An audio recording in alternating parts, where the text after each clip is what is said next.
Today I'm making fake Luciana-style octopus with you. Why fake? I'll explain right away. Because this is a clever recipe or a clever way to use leftovers. If you have a nice big octopus like I do, and with just one you want to make more than one recipe or use up leftovers. If you've made boiled octopus and haven't used it all, and you just want to use it up this way. Why fake? Why? Then the seasoning is the same as Luciana's but fake. Because everyone knows that Luciana-style octopus is cooked from raw together with the other ingredients. In this case, since it's already cooked, I couldn't call it Luciana-style octopus. Prepare this recipe with me, because it will be very useful for you. Don't know, maybe you have a big octopus and you want to make 2 recipes with it. After cooking it, you cut it in half and maybe fry one half like I did. We made a delicious fried octopus, and you can make the other half Luciana style with some croutons. Let's do it together. Let's start. Obviously, I'm giving you approximate quantities because this is a clever or leftover recipe. We can't be exact, but more or less. Use these guidelines as a reference.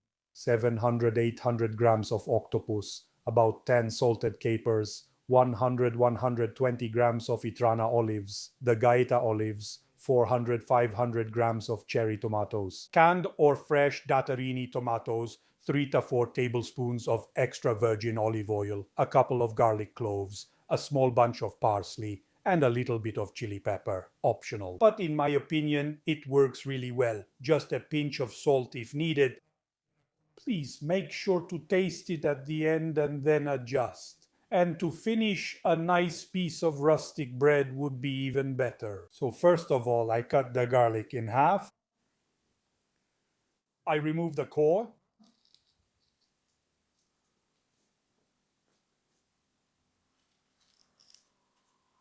And I chop it very finely. Perfect. Now I chop some parsley.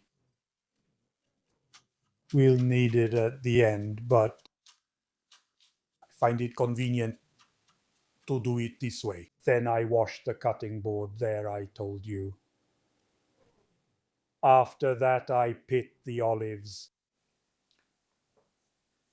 Maybe the big ones. See, split them in half. The ones you prefer. Perfect.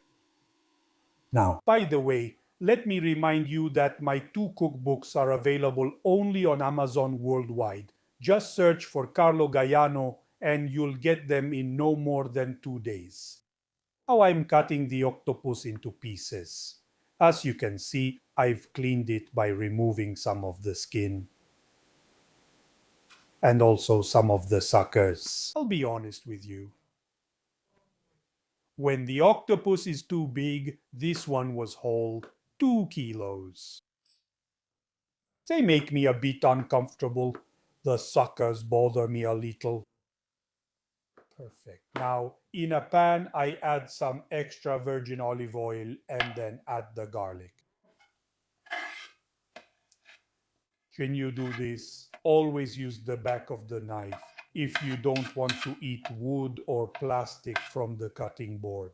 I add the capers, as you can see. I haven't rinsed the capers, so watch out for the salt. I add the olives. I add the octopus. I add a little bit of chili pepper and some oil. And I cook the octopus for a couple of minutes in the oil so it gets flavored. Perfect. Now I add the cherry tomatoes. I arrange things a bit. Set it to low heat.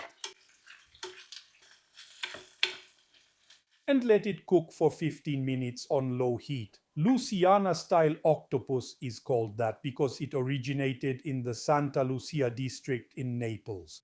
I like to tell you this, even though I'm not making the original recipe. Here, the fishermen called Luciani used to cook the freshly caught octopus slowly in its own juices, with its own liquid. In any case, without adding water, boiling it with just a few simple ingredients. In fact, this is a humble recipe. Well, nowadays it's not exactly humble, unless you catch the octopus yourself. But at the same time, it's very, very, very flavorful. Okay. After 15 minutes, I turn off the heat, cover it with a lid, and let it rest for about 10 minutes. In the meantime, I slice the bread. Don't overdo it with the bread. Then you send me messages saying that it's my fault you've gained weight, even though here it would really take a lot. She toasts the slices on a grill or a nice hot pan, 3 to 4 minutes per side. That should be more than enough. Here they are. If you want, drizzle some oil on top and rub them with a bit of garlic. Perfect. Now I'll add a bit of parsley. I'll give it a good stir and plate it up.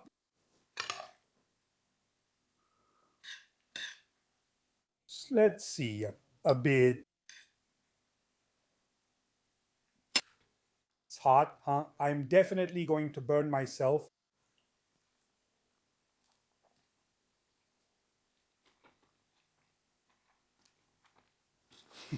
Oh my goodness. It's something exceptional. Look, you can tell that the octopus hasn't absorbed the cherry tomatoes, the sauce, all the flavors well. For heaven's sake, Luciana-Style Octopus, I repeat, has to cook directly with all the ingredients, but I won't hide from you that it's really, really, really good. Try this recipe and let me know what you think in the comments below. For now, I'll say goodbye. And as usual, before I leave you, I'll take the opportunity to wish you a good meal. Before we go, let's take a quick look. Storage and possible preparation in advance. As for preparing it ahead of time, there's no problem at all. It keeps pretty well.